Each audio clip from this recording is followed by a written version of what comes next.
Why are we obsessed with rest? I know rest is good for your health. We all know it. But we as a young learners, we as a young citizens are over resting.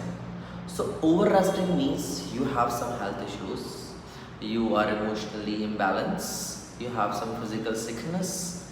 If it is, that's a different matter. But you are young, you are energetic, you are all right, and you are over resting.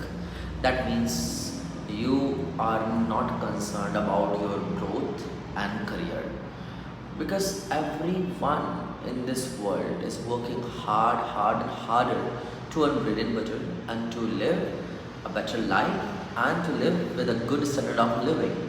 But still, there are many people who are just wasting their time sleeping and resting excessively. So I can tell them they are couch potatoes.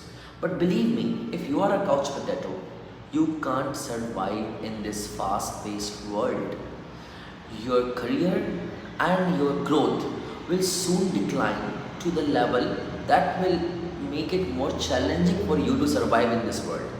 So make sure that if you are resting, rest that is required. Don't over rest. Don't sleep excessively. Don't be a couch potato. Go out, do something that can give you a motivation in the form of in any form, like financial form, emotional form, inspiration form. But you should do something that gives you motivation and that helps you to achieve your goals. So that's all for today, and see you next time.